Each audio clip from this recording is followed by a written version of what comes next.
नमस्कार, जनमत मराठी बातमीपत्रात आपलं स्वागत। सुरुवातीला पाहूया ठळक घडामोडी।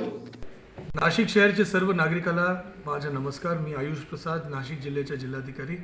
नाशिक शहरामध्ये असणारे महानगरपालिका निवडणुकीमध्ये सर्व नागरिकांना माझी विनंती आहे की आपण नक्की जाऊन मतदान करावा।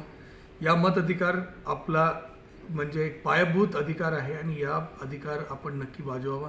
महानगरपालिकाशी संबंध आपला दैनंदिन जीवनमध्ये असतो। सकाळी पाणीपासून घनकचरापर्यंत आणि शाळापासून जन्म आणि मृत्यूच्या दाखल्यापर्यंत प्रत्येक विषयामध्ये महानगरपालिकेशी संबंध आपला येतो। माझी आपल्या सर्वांना विनंती आहे की या महत्त्वपूर्ण संस्थांच्या निवडणुकीमध्ये आपण सहभाग स्वतःचा नोंदवावा आणि मोठ्या संख्येमध्ये सहपरिवार जाऊन आपण आपला मताधिकार मतदान नक्की करावा। जय हिंद, जय महाराष्ट्र। सर, टक्केवारी मतदानाची वाढण्यासाठी आपल्या माध्यमातून जिल्हा प्रशासनाच्या माध्यमातून कुठल्या उपाययोजना केल्या? याच्यामध्ये विभिन्न प्रकारची उपाययोजना स्वीपच्या माध्यमातून महानगरपालिकेने, राज्य निवडणूक आयोगाने केलेलं आहे। त्याच्यामध्ये मॅरेथॉनचे आयोजन असेल, म्हणजे प्रभात फेरी असेल, लोकांना त्यांच्या मतदान केंद्र कुठे आहे त्याची ओळख चिठ्ठी देण्याचा विषय असेल, सगळ्या गोष्टीमध्ये मोठ्या प्रमाणात काम करण्यात आलेलं आहे आणि मला नाशिक शहराच्या नागरिकांबद्दल विश्वास आहे की ते मोठ्या प्रमाणात जाऊन नक्की मतदान करतील।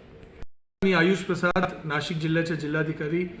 मालेगाव शहराच्या सर्व नागरिकांना माझी विनंती आहे की आपल्याकडे होणारे मतदानाच्या दिवशी, महानगरपालिकेच्या मतदानाच्या दिवशी आपण नक्की जाऊन मतदान करावा।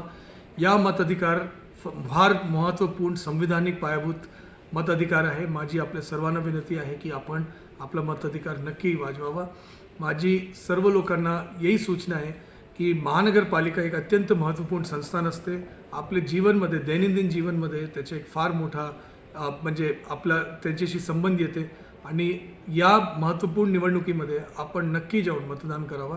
माझी आपल्या सर्वांना विनंती आहे की आपण नक्की मतदान करा। जय हिंद, जय महाराष्ट्र।